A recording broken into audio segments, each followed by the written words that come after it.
राज्यसभा सांसद विवेक तन्खा ने एक पत्रकार वार्ता का आयोजन किया, जिसमें उन्होंने हर मुद्दे पर बेबाकी से बात की। महाराष्ट्र और झारखंड के चुनाव के संबंध में किए गए सवाल के जवाब में उन्होंने कहा कि महाराष्ट्र और झारखंड का जहां तक सवाल है, तो वहां भाजपा ने ऐसी कोई ट्रिक नहीं छोड़ी है कि जिससे उन्हें हार का मुंह देखना पड़े। जीतने के लिए भाजपा ने वहां सारे दांव आजमा लिए हैं। भाजपा के नेशनल जनरल सेक्रेटरी काश के साथ रंगे हाथों पकड़े गए। अब बीजेपी उन पर क्या एक्शन लेगी, क्या कार्रवाई करेगी, यह सब जानते हैं। चुनाव के बाद सब ठंडे बस्ती में चले जाएगा। उन्होंने कहा कि भाजपा चुनाव को उस स्तर तक ले गई है जो नैतिकता के आधार पर स्वीकार है, अस्वीकार है। भाजपा ने देश में जिस प्रकार से पैसों का दुरुपयोग किया है, एजेंसियों का दुरुपयोग किया है और कर रही है, यह सब जानते हैं। लेकिन जो तरीका इस वक्त बीजेपी अख्तियार कर रही है, विपक्ष को डराने धमकाने का, यह पावर का दुरुपयोग है, जो भारत में प्रजातंत्र के लिए सबसे बड़ा खतरा है।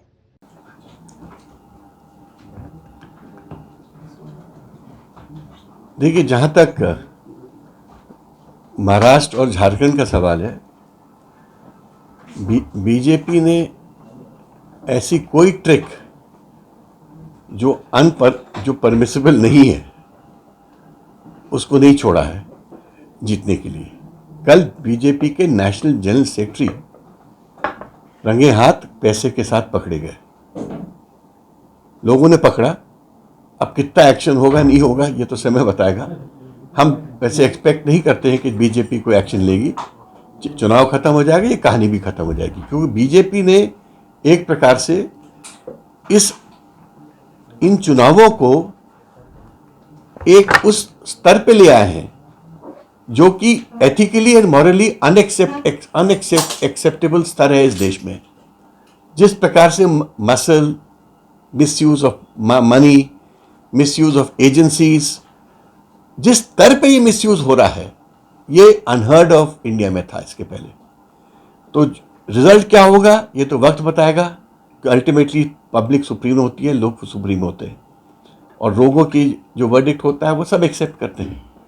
मगर जो तरीके बीजेपी इस वक्त इख्तियार कर रही है, चाहे वो महाराष्ट्र हो या झारखंड हो, विपक्ष को डराने का, धमकाने का, पैसे का मिसयूज, पावर का मिसयूज, एजेंसी का मिसयूज, मुझे लगता है ये इंडिया के प्रजातंत्र के लिए सबसे बड़ा खतरा है। सर, एक ज्वलंत मुद्दा सर जो एजेंडा ही है, तो इस पे आपको आश्चर्य होने नहीं चाहिए, क्योंकि बीजेपी जब ये सब चीजें नहीं बोलती रहेगी या नहीं पब्लिक डोमेन में लाएगी तो फिर बीजेपी नहीं रहेगी।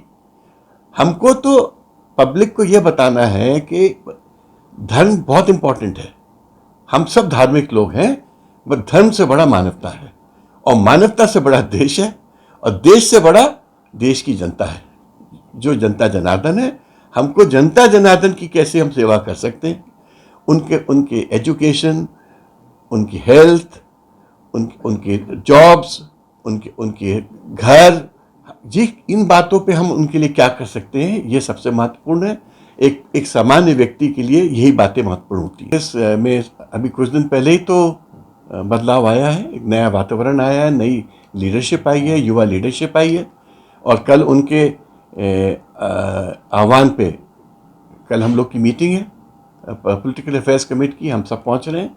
और मुझे पता है कि Congress is on a comeback train, एक युवा नेतृत्व के साथ we are on a comeback train, and मैं आपको एश्योर करता हूं कि आपको बहुत शीघ्र एक पुनर्गठित, पुनर्जीवित कांग्रेस सामने दिखेगी, जो दिखने लगी है ऑलरेडी, और ये एक विकल्प के रूप में अगले इलेक्शन के पहले आपके सामने प्रस्तुत होगी।